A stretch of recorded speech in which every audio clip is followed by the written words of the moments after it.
Welcome back to Telugu menu card.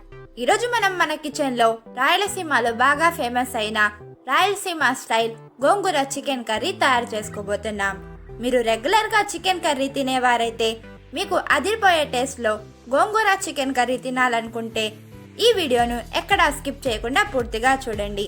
మరి late చేయకుండా దీన్ని ఎలా తయారు చేయాలో తెలుసుకుందాం. ముందుగా స్టవ్ ఆన్ చేసి ఒక ప్యాన్ పెట్టుకోవాలి. ఇప్పుడు ఇందులో 3 టేబుల్ స్పూన్ల ఆయిల్ వేసుకోండి. ఆయిల్ హీట్ అయ్యాక ఒక 4 లవంగాలు, కొద్దిగా దాల్చిన చెక్క, 3 ఎండుమిర్చీలు, ఒక మీడియం సైజ్ ఉల్లిపాయలు ముక్కలు వేసి బాగా కలపండి.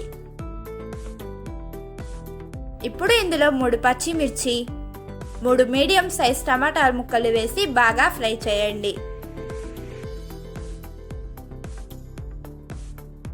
టమాటాలు బాగా మగ్గాక ఇందులో ముందుగా క్లీన్ చేసి పెట్టుకున్న 1/2 kg చికెన్ ముక్కలు వేసి బాగా కలపాలి.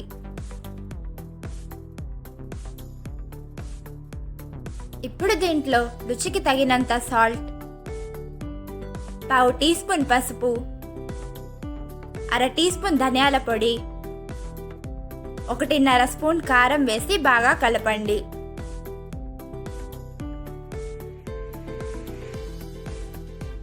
ఇప్పుడు ఇందులో 1.5 టీ స్పూన్ అల్లం వెల్లుల్లి పేస్ట్ వేసి ముందుగా క్లీన్ చేసుకొని పెట్టుకున్న గోంగూర వేసి బాగా ఫ్రై చేయాలి.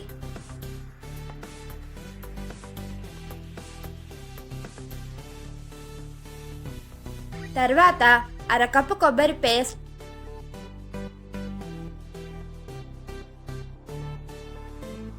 1 గ్లాస్ నీళ్లు వేసి బాగా కలిపి కొద్దిగా కొత్తిమీర వేసి మూత పెట్టేయాలి. కూర దగ్గర పడ్డాక స్టవ్ ఆఫ్ చేసుకోండి. అంతే, వేడివేడిగా ఉండే రాయలసీమ స్టైల్ గోంగూర చికెన్ కర్రీ రెడీ అయిపోతుంది.